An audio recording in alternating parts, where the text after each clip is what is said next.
सिंधु घाटी सभ्यता कहाँ रुकी थी? माप तौल पर लिपि है ना, कहने नहीं आता। हड़प्पा कला समाप्त। ठीक है, चलिए आज है आपको लास्ट क्लास है, हम आगे देखते हैं। आज लास्ट क्लास कर देते हैं। ठीक है, हेडिंग देंगे हड़प्पा सभ्यता का पतन। सभ्यता का पतन।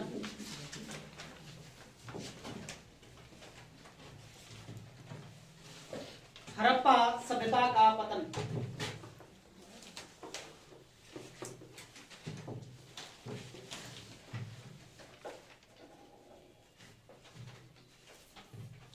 देखिए, हड़प्पा सभ्यता विश्व की प्राचीनतम सभ्यताओं में एक उत्कृष्ट सभ्यता मानी जाती है। उतनी विशालतम सभ्यता थी, फिर भी उसका पतन हो गया। ताकि क्या ऐसे कारण रहे होंगे जिसके कारण हड़प्पा जैसे इतने बड़े सभ्यताओं का और इतने समृद्ध सभ्यताओं का पतन हो गया। इसके पतन को लेकर के विद्वानों के बीच मतभेद है। नहीं, अलग अलग विद्वान अपना अलग अलग प्रकार के मत प्रस्तुत करते हैं। अब कोई लिखित शास्त्र तो है नहीं कि मतलब जिसको हम देखकर बता दे, पढ़कर हम बता दे कि हाँ ये कारण रहा और इस सभ्यता का पतन हो गया। आप अंदाजा लगा सकते हैं, गेस कर सकते हैं। तो गेस करने, अंदाजा लगाने में, अनुमान लगाने में साक्ष्यों के आधार पर, तथ्यों के आधार पर अलग अलग विद्वानों ने अलग अलग प्रकार का क्या दिया, मत प्रस्तुत कर दिया। तो कौन विद्वान है, क्या मत देते हैं, उसको देखते हैं। सबसे पहले कई लोग हैं जो अपना अलग अलग मत देंगे, लेकिन सबको नहीं पढ़ेंगे, जो कुछ खास है उसके पढ़ेंगे। एक विद्वान हुए मार्शल, सर जॉन मार्शल। फिर है मैके, अर्नेस्ट मैके, नहीं एसआर राव। इस जैसे विद्वानों का मानना है कि हड़प्पा सभ्यता का पतन का एकमात्र कारण बाढ़ है। क्या है? बाढ़। नहीं, ये सभ्यता जो है नदियों किनारे बसी हुई थी। तो नदियों किनारे बसे होने के कारण नदियों में बाढ़ आने से इस सभ्यता का क्या हो गया, पतन हो गया। इसको लेकर के ये लोग अपना तर्क देते हैं कि इस सभ्यता के लोग है ना युद्धक नहीं थे, मतलब लड़ने वाले नहीं थे, आक्रामक तो थे नहीं। तो फिर भी वो जो सुरक्षा दीवार जो देखने को मिलता है, रक्षा प्राचीर देखने को मिलता है, वो आखिर किस लिए? तो हो सकता है बाढ़ से बचाव के लिए था, जो बार बार बाढ़ आता है। वहीं पर सर जॉन मार्शल ने मोहनजोदड़ो के उत्खनन से यह बताया है कि मोहनजोदड़ो से 7 स्तर का पता चलता है। मतलब ऐसा लगता है कि यह शहर ढह गया था, गिर गया था, फिर इसको बनाया गया, फिर गिरा, फिर इसको बनाया गया। इसलिए 7 प्रकार के लेयरों का पता चलता है। तो इस आधार पर मार्शल ज्यादा बल देते हैं कि बाढ़ ही कारण रहा इस सभ्यता का पतन। ठीक है, उसके बाद फिर और हैं, जैसे कि आप आ जाएंगे गार्डन चाइल्ड है ना, स्टुअर्ट पिगट। उसके बाद आया मार्टिमर व्हीलर। इन विद्वानों का मत है कि हड़प्पा सभ्यता का पतन आर्य आक्रमण के कारण हो गया। कौन सा आक्रमण? आर्य आक्रमण। आर्यों का बाद में आक्रमण होता है, उसी आक्रमण के कारण इस सभ्यता का क्या हो गया, पतन हो गया, हास हो गया। इस सभ्यता के बच्चे कुछ लोग दक्षिण भारत की ओर चले गए, है ना, और ये सभ्यता का अंत हो गया, पतन हो गया। ये मत किनका है? चाइल्ड, पिगट, व्हीलर जैसे विद्वानों का है। लेकिन इसको भी गलत साबित कर दिया गया। इसको गलत क्या करेंगे? साबित करेंगे। एक अमेरिकी विद्वान है कैनेडी। ये कैनेडी महोदय ने बताया कि नहीं, ये गलत बात है, ऐसा नहीं है। चाइल्ड, पिगट, व्हीलर ने आर्य आक्रमण बताया कि किस आधार पर बताया? तो मोहनजोदड़ो से 42 कंकाल मिले हैं। नर कंकाल आपको बताया थे, जो छत विक्षत अवस्था में ये मिले हैं। उसी के आधार पर बताते हैं कि देखिए, है ना, आर्यों ने आक्रमण किया था, इन सबको मार डाला, है ना, और ये सभ्यता का धीरे धीरे क्या हो गया, हास हो गया, पतन हो गया। उनका ये मानना है। लेकिन कैनेडी ना, KUR कैनेडी एक विद्वान हुआ, अमेरिकन विद्वान, उन्होंने यह साबित किया कि ना, ये गलत बात है। जो आपको 42 नर कंकाल के बारे में बताते हैं, जो युद्ध का परिणाम है, वो गलत है। वो युद्ध का परिणाम नहीं है, वो मलेरिया जैसे गंभीर बीमारी के कारण वो मर चुका है। मलेरिया जैसे गंभीर बीमारी, है ना। रिचर्ड एचआर मीडो एक करके और विद्वान है, वो भी ये साबित करते हैं कि आज तक कहीं भी हड़प्पा सभ्यता हो में मोहनजोदड़ो या हड़प्पा किसी भी नगर से युद्ध करने का कोई प्रमाण नहीं मिलता है। तब किस आधार पर कह रहे हैं कि मतलब आर्यों का आक्रमण के आधार पर इस सभ्यता का हास हो गया, है ना। तो ये मानना किनका है? आर्य आक्रमण का मानना है चाइल्ड, पिगट, व्हीलर का। लेकिन इसको काटते कौन है? कैनेडी महोदय कहते कैसा नहीं। उसके बाद फिर आप आ जाइए, एक भारतीय विद्वान हुए अमला घोष। ये अमलानंद घोष कहिए, फिर ना उसके बाद आरएल स्टाइन और इनका मानना है कि हड़प्पा सभ्यता का पतन का मुख्य कारण है जलवायु परिवर्तन। जलवायु परिवर्तन, जलवायु परिवर्तन। नगरीकरण जो सभ्यता थी, नगरीय सभ्यता में जंगलों का बड़े स्तर पर ह्रास हुआ। जंगलों के अनाधुन कटाई के कारण जलवायु परिवर्तन हुआ और जलवायु परिवर्तन के कारण इस सभ्यता का क्या हो गया, ह्रास हो गया। ऐसा मानना अमला घोष और आर.एल. स्टाइन का है। वहीं पर एक और है फेयर सर्विस। फेयर सर्विस के बारे में हम पीछे भी देखे थे। फेयर सर्विस के बारे में, तो फेयर सर्विस का मानना है कि पारिस्थितिकी असंतुलन के कारण इस सभ्यता का क्या हो गया, ह्रास हो गया। तो यही मत दिया जाता है। इसमें सबसे ज्यादा बिजोड़ मत क्या है, बाढ़। कि बाढ़ जो है मतलब कि यही सबसे ज्यादा प्रभावशाली कारण देखने को मिलता है कि बाढ़ के कारण ही इस सभ्यता का क्या हो गया, पतन। आपने एक मूवी बनाया मोहनजोदाड़ो, नहीं उसमें देखे होंगे लास्ट में क्या दिखाता है, बाढ़ का इंसिडेंट दिखाता है कि बाढ़ आया, इस सभ्यता का के सभी लोगों को मैंने भागना पड़ा वहां से, मतलब सभ्यता का पतन का दिखाया है। लास्ट में सीन दिखाया है बाढ़ का कारण। तो बाढ़ ही सबसे ज्यादा प्रभावशाली कारण बताया जाता है इस सभ्यता। कुछ विद्वानों का मत है भूस्खलन, भूस्खलन माने भूकंप। भूकंपों का हमें साक्ष्य मिलता है कालीबंगा से, मिलता है ना, भारत का सबसे प्राचीन, भारत में सबसे प्राचीनतम भूकंप का साक्ष्य हमें कालीबंगा से प्राप्त होता है। ठीक है, तो वो भी बताया जाता है। भूकंप और भूस्खलन भी कुछ विद्वान अपना मत देते हैं कि भूस्खलन के कारण ही सभ्यता क्या हो गया, ह्रास हो गया, पतन हो गया। बस तो इतना ही बारे में जानना है और ज्यादा विशेष नहीं, इसी को लिखना है। लिखिए, ठीक है।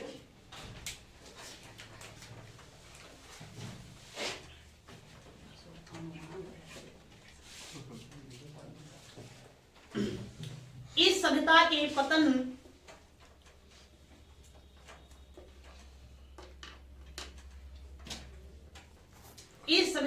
पतन के विषय में,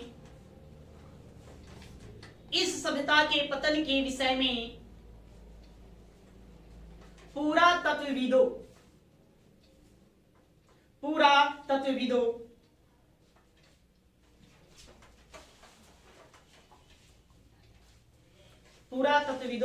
में मतभेद है। पुरातत्वविदों में मतभेद है।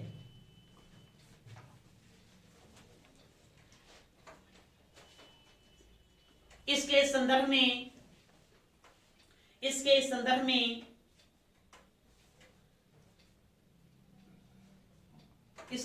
में विद्वानों ने अधोलिखित मत प्रस्तुत किया है। विद्वानों ने अधोलिखित मत प्रस्तुत किया है। अधोलिखित मत प्रस्तुत किया है।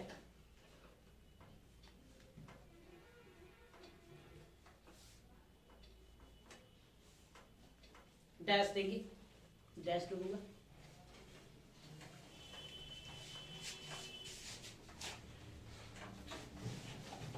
पहला लिखिए, फर्स्ट नंबर देंगे 1 2 3 ऐसे करके लिखिए। जॉन मार्शल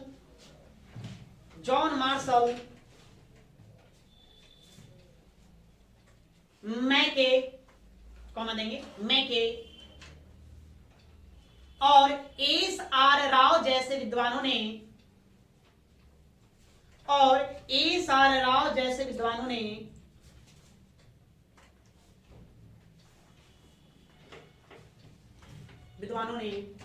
यह मत प्रस्तुत किया है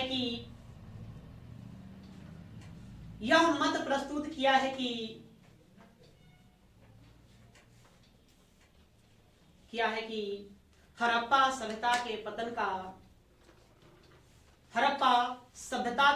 का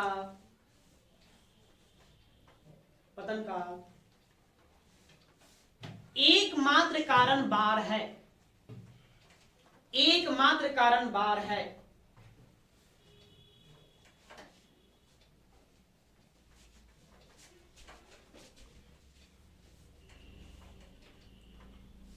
एकमात्र कारण बाढ़ है। उसी में लिखेंगे जॉन मार्शल ने यहां तक कहा है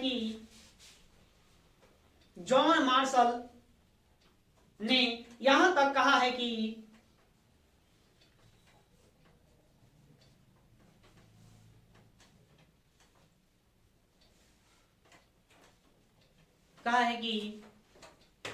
मोहनजोदड़ो को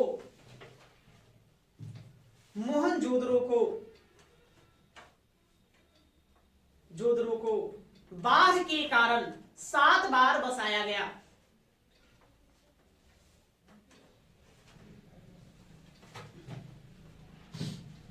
मोहनजोदड़ो को बाढ़ के कारण 7 बार बसाया गया था। बसाया गया था क्योंकि उत्खनन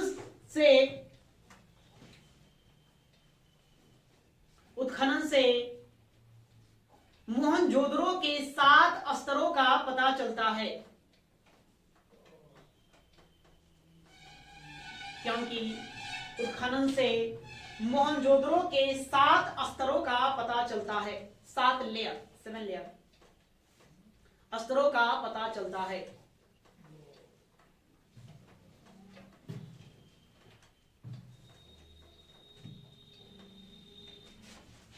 ठीक है, तो ए विद्वानों का मत ये है, उसको रहने देंगे। अब ये दूसरा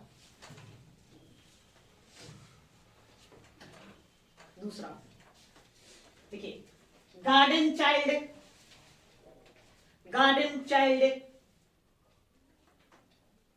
स्टुअर्ट पिगट,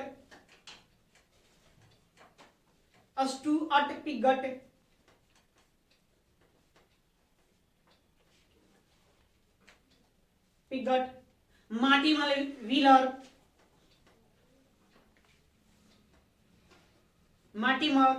व्हीलर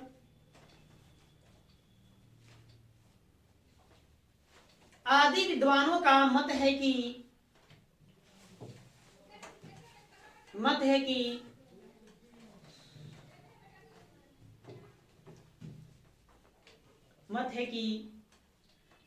इस सभ्यता का पतन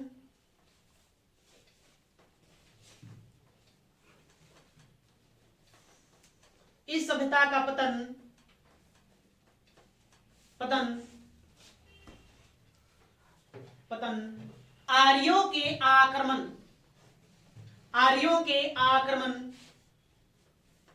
आक्रमण के उपरांत हो गया।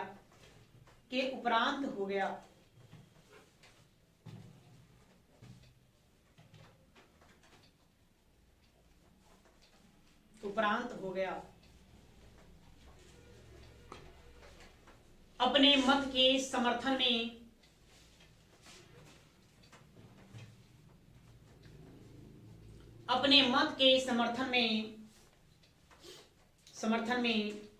इन लोगों ने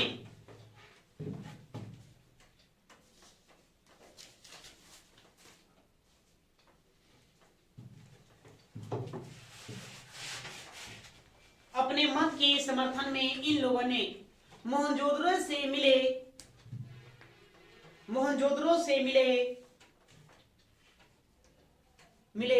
42 नर कंकालों का उल्लेख किया है।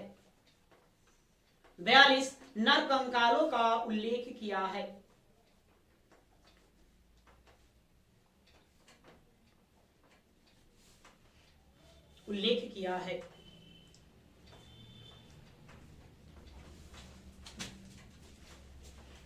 ठीक है, उल्लेख किसका करते हैं? 42 नर कंकाल को उसी के आधार पर बनाते हैं। लेकिन इनके विचारों को, मत को गलत साबित करेंगे कनेडी महोदय। लिखिए, लेकिन अमेरिकी विद्वान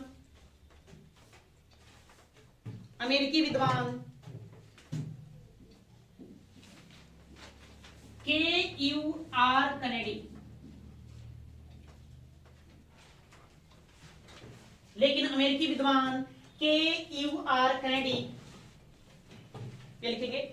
KUR कनेडी।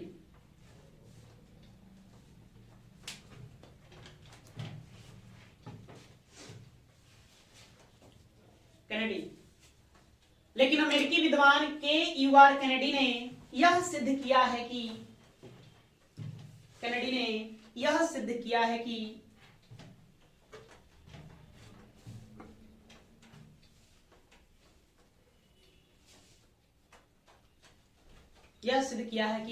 मोहनजोदड़ो से मिले नर कंकाल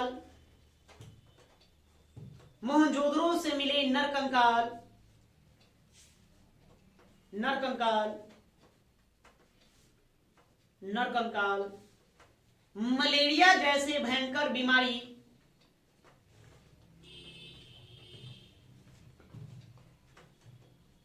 मलेरिया जैसे भयंकर बीमारी के कारण मृत लोगों का है, के कारण मृत लोगों का है।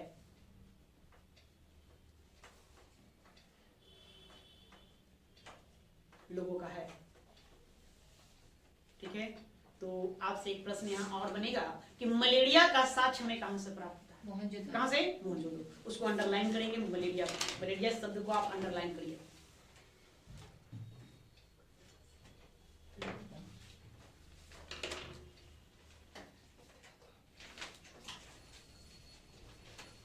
ठीक है, उसी में और लिखिए।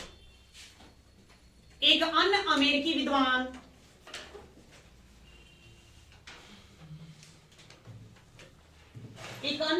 विद्वान रिचर्ड एच मीडो,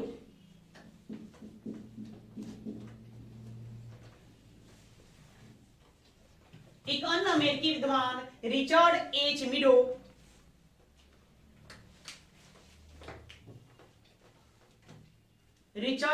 मीडो ने कहा है कि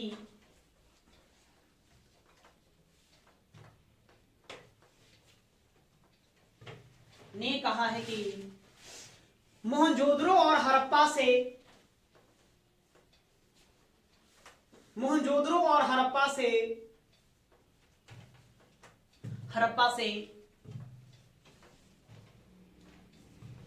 आज तक एक भी ऐसे साक्ष्य नहीं मिले हैं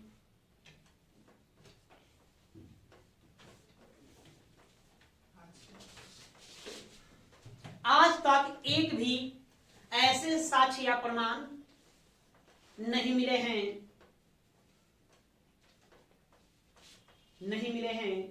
जिससे यह सिद्ध हो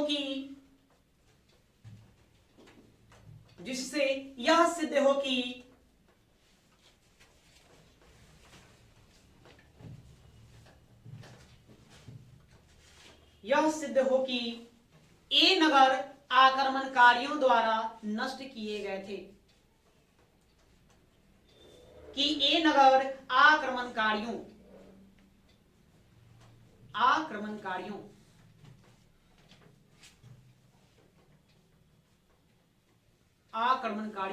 द्वारा नष्ट किए गए थे।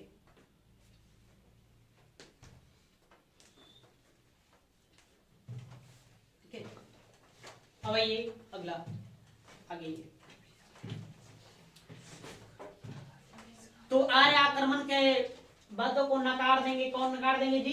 के यूआर कैनेडी महोदय और साथ में रिचर्ड एच मीडो। ये दो विद्वान कहते हैं कि ऐसा नहीं है, ऐसा कुछ साक्ष्य प्रमाण नहीं मिलता है। नेक्स्ट, अमला घोष और आर्य स्टेन क्या बताते हैं? जलवायु परिवर्तन। देखिए तीसरा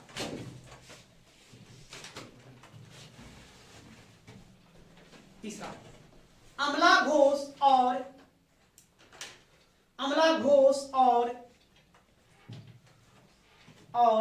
आरएल स्टाइन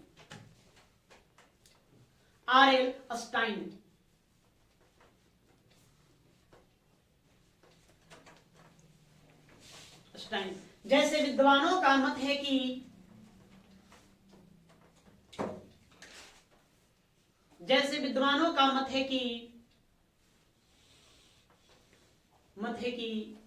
जलवायु परिवर्तन के कारण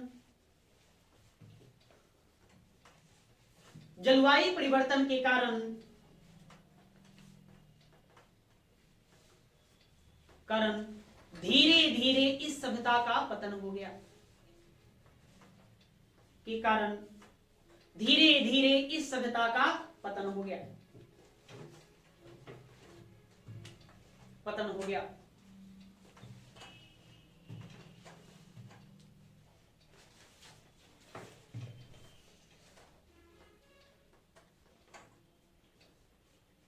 ठीक है,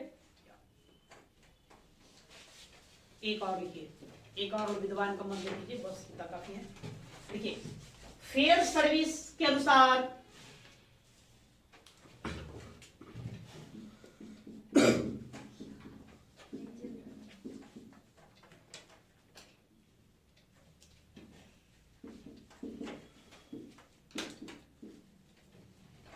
फेयर सर्विस के अनुसार पारिस्थितिक असंतुलन के कारण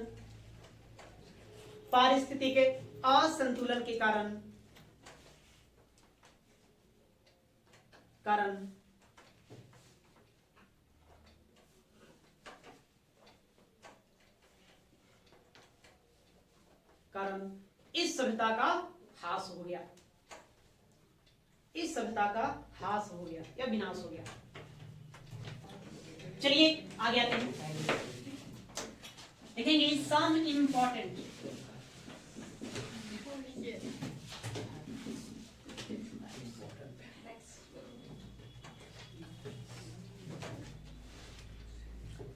तो वन लाइनर लिखेंगे नहीं, एक एक लाइन का अपना सब है जो अपना लिखते चलेंगे, जो जो छोटा बड़ा है। देखिए मुंडी गाक,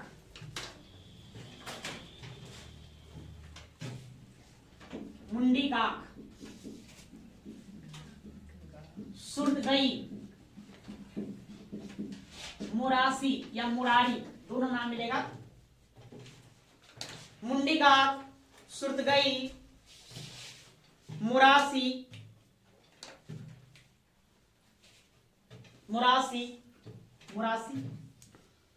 देह,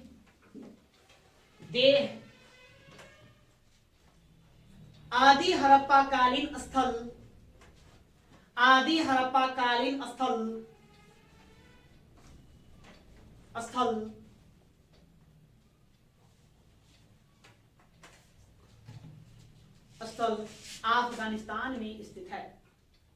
अफगानिस्तान में स्थित है।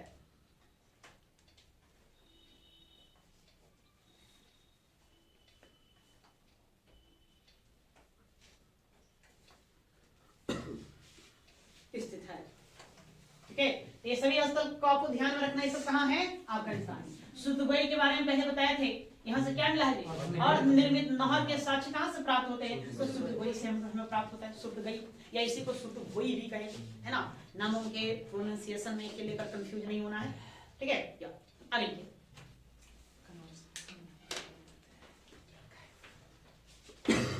देखिए लेखन कला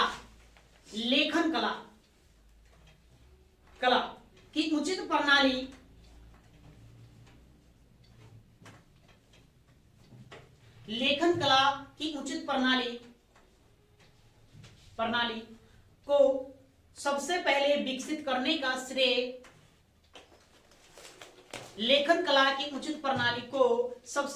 विकसित करने का श्रेय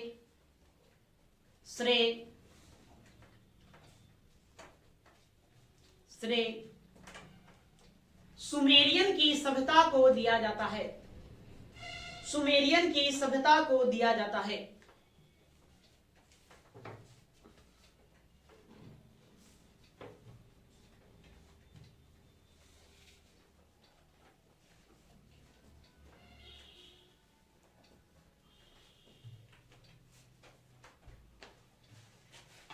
ठीक है, मतलब क्या हुआ जी?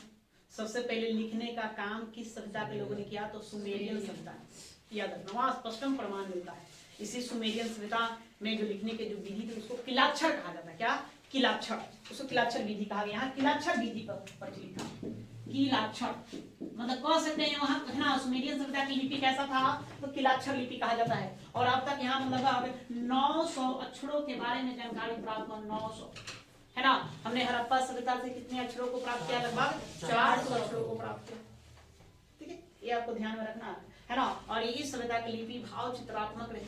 ये लोग चित्रों का प्रयोग करते थे, चित्रों के माध्यम से संदेश देते थे। उनके अक्षरों में देखा गया लिपि का ज्यादा प्रयोग है, इसलिए उसको भाव चित्रात्मक का नाम दे दिया गया। लेकिन सुमेरियन सभ्यता में के लिपि को क्या नाम दिया गया है? किलाक्षर। और वहां अब तक 900 शब्दों का, अक्षरों का जानकारी प्राप्त हुआ है।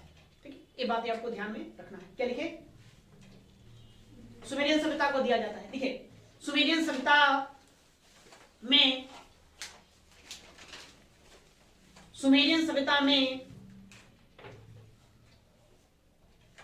में अगला, सुमेरियन सभ्यता में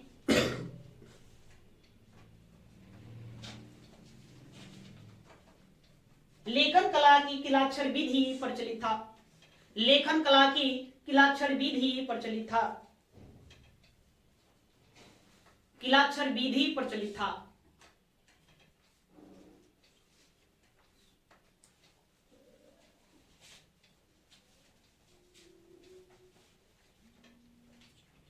विधि प्रचलित था। इस सभ्यता से अब तक 900 अक्षरों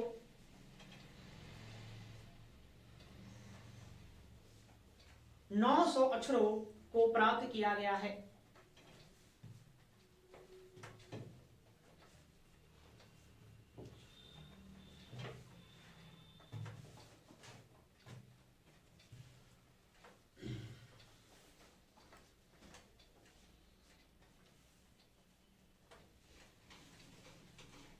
प्राप्त हुआ है। ठीक है, अब आगे देखिए, हमने पढ़ा था इस सभ्यता के नगरों के बारे में, हड़प्पा सभ्यता के नगरों के बारे में। ने कहा कि नगरों में जो मकान बने होते थे, मकान बहुमंजिला हुआ करते थे, बीच में आंगन होता था, कई कमरे होते थे, स्नानागार नहीं, शौचालय, शयन कक्ष, रसोई घर वगैरह वगैरह होते थे। साथ में कुओं का सच मिला। आंगन में क्या होते थे? कुएं मिलते थे। क्या सभी घरों में कुएं मिले हैं? जरूर नहीं, सभी घरों में। एकमात्र शहर मोहनजोदड़ो ऐसा है जहां मोहनजोदड़ो के प्रत्येक घरों से कुएं का साक्ष्य मिलता है। ये आपसे प्रश्न पूछा जाएगा, है ना, कि हड़प्पा सभ्यता किस स्थल के प्रत्येक घरों से कुएं का साक्ष्य मिलता है? तो कौन सा नगर था? मोहनजोदड़ो। तो लिखिए, मोहनजोदड़ो मोहनजोदड़ो स्थल के प्रत्येक मकान से, मोहनजोदड़ो स्थल के प्रत्येक मकान से कुएं का साक्ष्य मिला है। कुएं का साक्ष्य मिला है।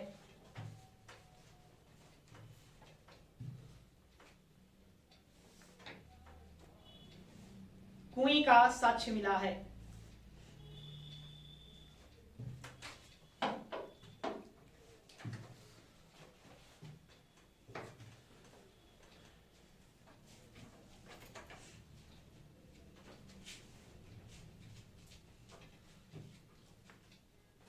ठीक है, बात समझ में आ गया जी? हाँ, छत्तीसगढ़ किसी ने पूछा है दधेरी, प्रश्न पूछा है कि दधेरी नामक हड़प्पा कालीन जो स्थल था, ये किस राज्य में था? कहां था दधेरी? पढ़े तो इसके बारे में, दधेरी के बारे में नहीं। एक प्रश्न ये पूछता है, और एक प्रश्न हमने देखा ये पूछा गया देसलपुर के बारे में। देसलपुर का हम चर्चा किए हैं। यहाँ से तांबे का मिला हुआ मोहर मिला, तांबे निर्मित मोहर, देसलपुर। प्रश्न पूछा गया है कि लोथल और मोहनजोदड़ो के मध्य बीच में कौन सा नगर स्थित था? तो उसका आंसर हम देंगे देसलपुर। लोथल और मोहनजोदड़ो के बीच में कौन सा नगर था? लोथल, देसलपुर। और साथ में आपको दधेरी पूछेगा कि दधेरी कहाँ था? तो ये पंजाब राज्य में। कहाँ है? ये पंजाब। ठीक है, तो लिखिए, दधेरी नामक हड़प्पा कालीन स्थल, दधेरी नामक हड़प्पा कालीन स्थल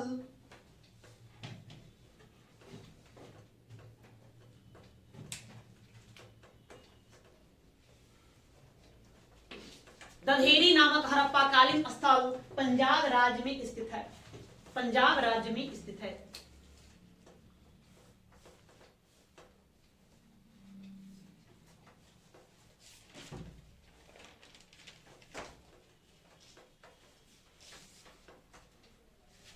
ठीक है, पंजाब राज्य में स्थित है।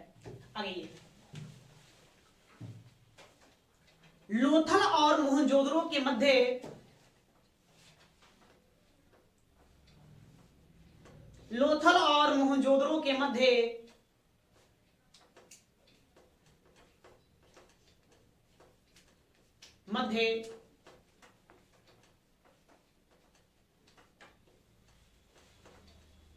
एक मिनट रुकेंगे, मोहनजोदड़ो नहीं होगा, लोथल और धौलावीरा लिखे, हम गलत जा रहे हैं, आंसर सुधारेंगे। लोथल और धौलावीरा के मध्य लिखे, धौलावीरा, मोहनजोदड़ो हटाएंगे, धौलावीरा डालिए। लोथल और धौलावीरा के मध्य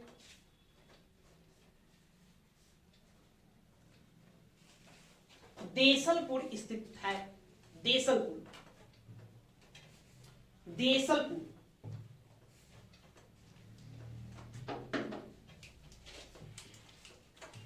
देसलपुर स्थित है।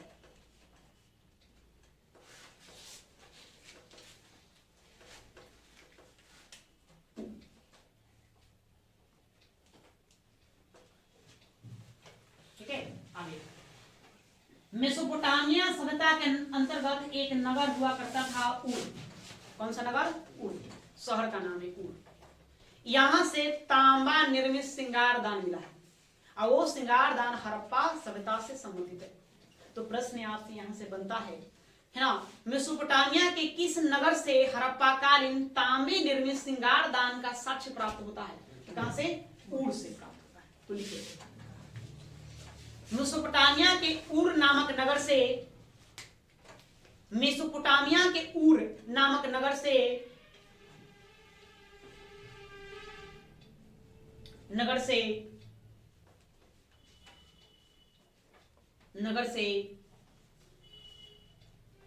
हड़प्पा कालीन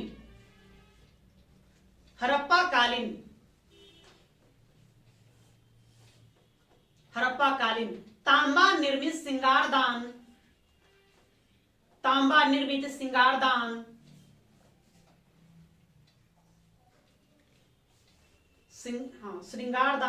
प्राप्त होता है या प्राप्त हुआ है।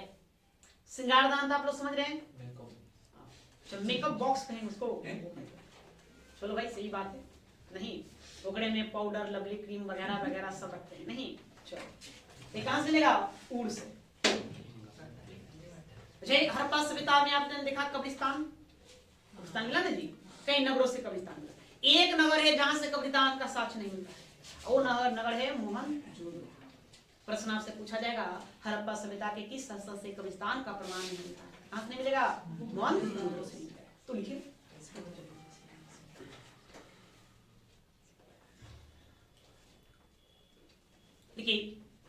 मोहनजोदड़ो से कब्रिस्तान का साक्ष्य प्राप्त नहीं होता है।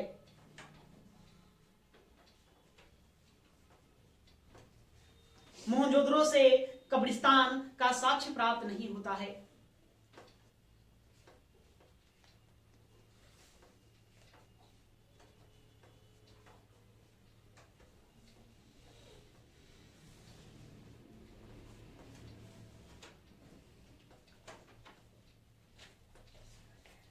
फसलों के बारे में हम लोग अध्ययन किए थे। हड़प्पा सभ्यता में कितने प्रकार की फसलों का खेती किया जाता था? 9 प्रकार, नहीं है ना। हमने एक प्रश्न देखा, पूछा हुआ है मटर और तिल, मटर एवं तिल की खेती करने का साक्ष्य कहां से प्राप्त होता है? नहीं, ये साक्ष्य हमें प्राप्त होगा हड़प्पा। कहां से होगा? हड़प्पा से। तो लिखिए, मटर एवं तिल की खेती का साक्ष्य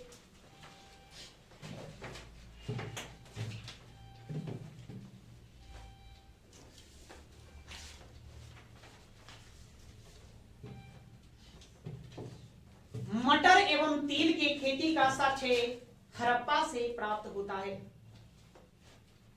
हड़प्पा से प्राप्त होता है,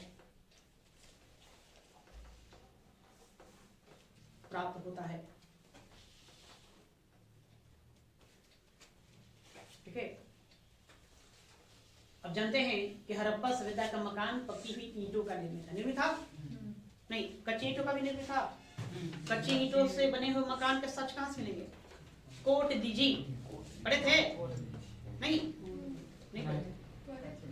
पढ़े होंगे। पहना कच्ची हुई ईंटों से निर्मित मकान के अवशेष हमें कहां से प्राप्त होता है? कोट दीजी। नहीं पढ़ेंगे कोई बात नहीं, अपना आप लोग लिख लेंगे, उसको भी लिख लेंगे, घबराओ नहीं। जो नहीं जानते हैं लिख लेंगे, ठीक है। जो छोटा बड़ा जो भी है सब आज यहाँ कंप्लीट कर लेंगे इसको। तो पकी हुई ईंटों से निर्मित मकान है, तो कहीं ईंट को पकाया जाता होगा, मतलब ईंट भट्ठे लगते हैं, तो ईंट भट्टों का ईंट भट्टों का साथ मोहनजोदड़ो से मिलेगा।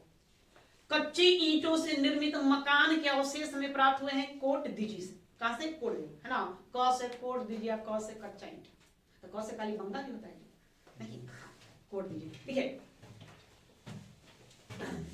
ईंट भट्ठों का साक्ष्य, ईंट भट्ठों का साक्ष्य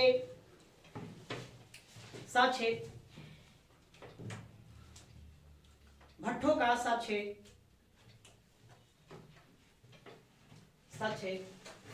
मोहनजोदड़ो से प्राप्त होता है। मोहनजोदड़ो से प्राप्त होता है।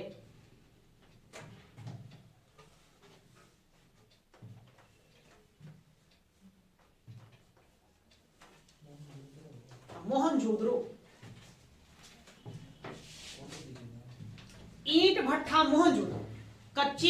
ईंटों से निर्मित मकान, एक कहां मिलेगा? कोट दीजिए, उसी में आप लोग जोड़ दीजिए।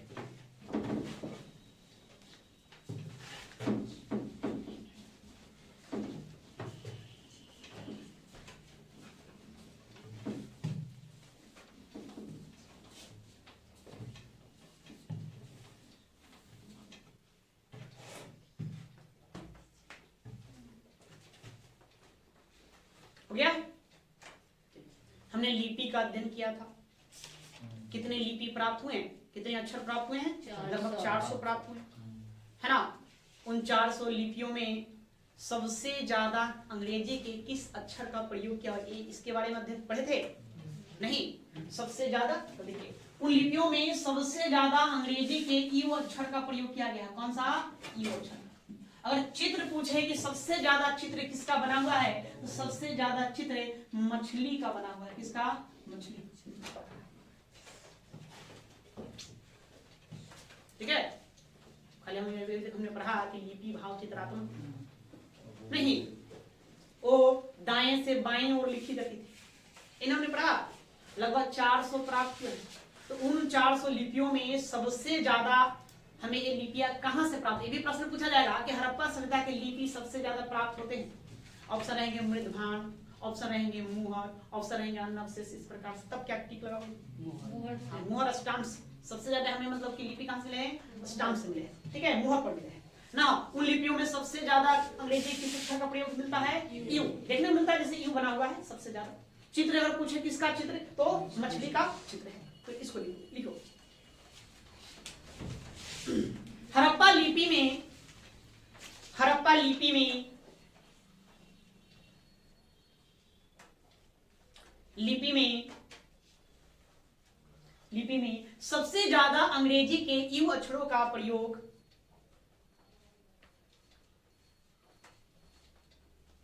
हड़प्पा लिपि में सबसे ज्यादा अंग्रेजी के यू अक्षर का प्रयोग या उपयोग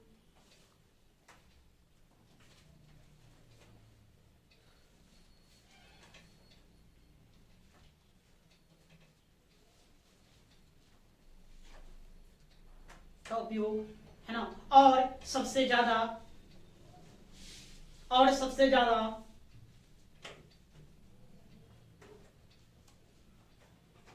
मछली की आकृति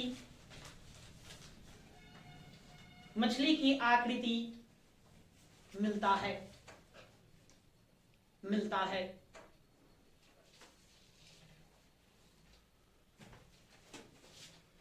ठीक है। सबसे बड़ा अक्षर कहां से प्राप्त किए थे? धौलावीरा से। नहीं, और सबसे लंबा 26 अक्षरों वाला एक लेख मिला है ना। देखो कहां से मिला है, हम भी अभी थोड़ा भूल गए, बाद में इसको हम लिखवा देंगे। सबसे पहले लिखिए तो हड़प्पा लिपि का सबसे लंबा अभिलेख, हड़प्पा लिपि का सबसे लंबा अभिलेख 26 चिन्हों वाला है। 26 चिन्हों वाला है। हड़प्पा लिपि का सबसे लंबा अभिलेख 26 चिन्हों वाला है। 26।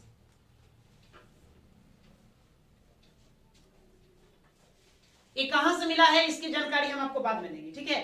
ये अभी रहने देंगे, एक लाइन छोड़ दीजिए आप लोग वहां पर। आगे आइए, स्वास्तिक चिन्ह बताए कहां से? हड़प्पा से, मोहनजोदारो। लिखो, अच्छा लिख लो जहां से आपको बोलता टिक लगाना है। लिखे तो स्वास्तिक चिन्ह है, स्वास्तिक चिन्ह है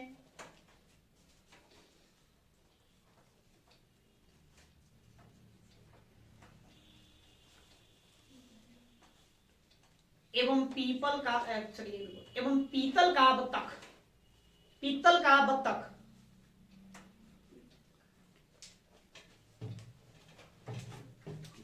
स्वास्तिक चिन्ह हम लोग कैसे बनाते हैं? ऐसे जी ये बनता है, ऐसे बनेगा जैसे बने। चलो इसी तरह से बनता है नहीं, बाकी आप लोग जान ही रहे हैं कैसे बनता है। तो अपना अपना घर के दीवारों पर जाकर देख लेना, जहां देवी देवता होंगे जिस कमरे में, उनके दरवाजे को बना हुआ होगा गया है। अच्छा कोई बात नहीं है, ये ऑप्शन आप पूछेगा है ना, सही है कि उल्टा है। ठीक है, स्वास्थ्य चिन्ह। चलिए, स्वास्थ्य चिन्ह मतलब पीतल का बत्तख का साक्ष्य हमें मोहनजोदड़ो से प्राप्त होता है। हमें मोहनजोदड़ो से प्राप्त होता है।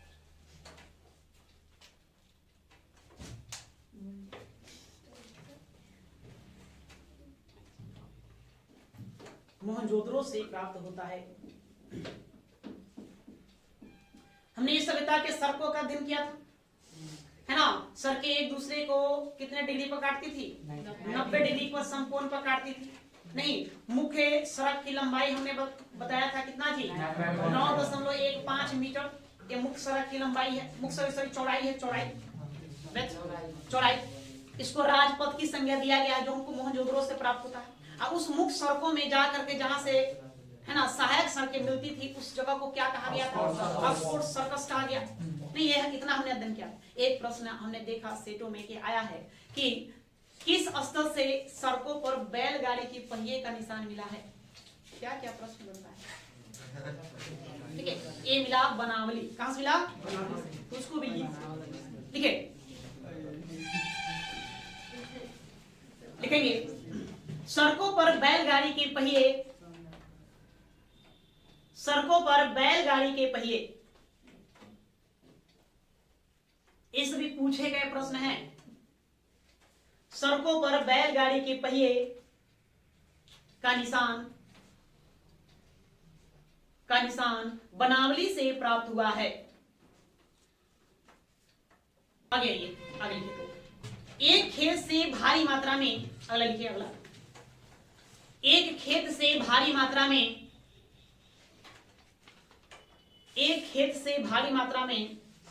सोने के छल्ले, एक खेत से भारी मात्रा में सोने के छल्ले रिंग एवं टकसाल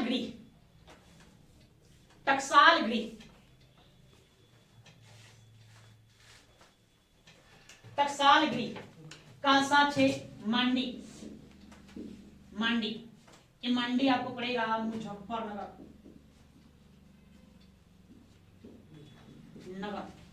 मुजफ्फरपुर नहीं, मुजफ्फरनगर। कहां? यूपी। मुजफ्फरनगर यूपी। मांडी से प्राप्त होता है।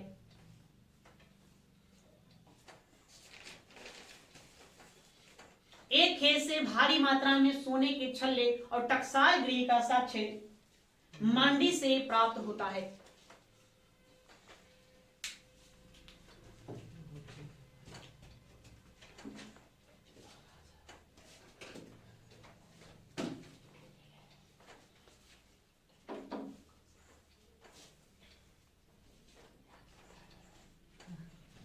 क्या? चलिए, एक नगर और आप लोग लिखिए, सनौली। ये कहां मिलेगा? ये बागपत जिला यूपी। ये भी यूपी में, उत्तर प्रदेश। यहाँ से क्या प्राप्त होता है? 125 सवाधान यहाँ से प्राप्त होगा। ठीक है, और यहाँ से प्राप्त होगा तांबा निर्मित 2 तलवार हम यहीं से प्राप्त करेंगे। और यहाँ से मिलेगा 3 कब्रों वाला समाधान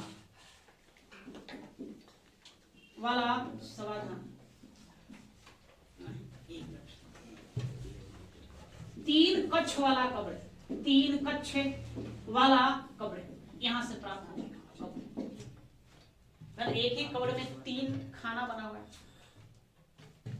है जी। कहने का मतलब क्या है? ये लोग कब्र है तो यहाँ से बीच में और हम दीवार खड़ा कर देंगे। एक डेड बॉडी को यहाँ रखो, एक डेड बॉडी को यहाँ रखो, उसी में एक और ऐसे कर देंगे। इस तरह से कक्ष मिला। कब्र खुलाया गया तो नीचे देखा एक डेड बॉडी वो इसके लिए है, एक डेड बॉडी यहाँ और एक डेड बॉडी यहाँ। तो एक ही कब्र में कितने कक्ष? 3 कक्ष हो सकता है। नहीं, फैमिली हो जो सबको एक ही साथ सो गया होगा तो सबको एक साथ सुला दिया, प्रेम रहा होगा का जो भी हो। सभ्यता के लोग क्या है क्या नहीं पता नहीं चलता ऐसे। तो देखिए सनौली, देखो तो सनौली उसके लिए 2 बागपत जिला यूपी।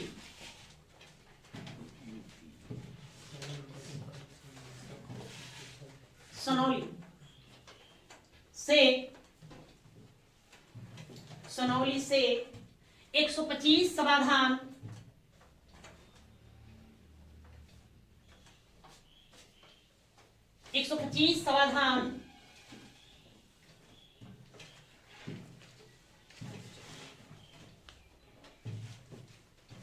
कौन दो तांबा निर्मित 2 तलवार,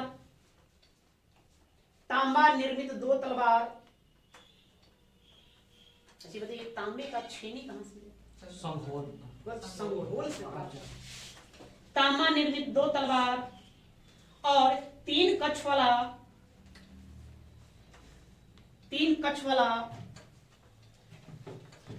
कब्र का साक्ष्य प्राप्त हुए हैं। 3 कक्ष वाला कब्र का साक्ष्य प्राप्त हुए हैं।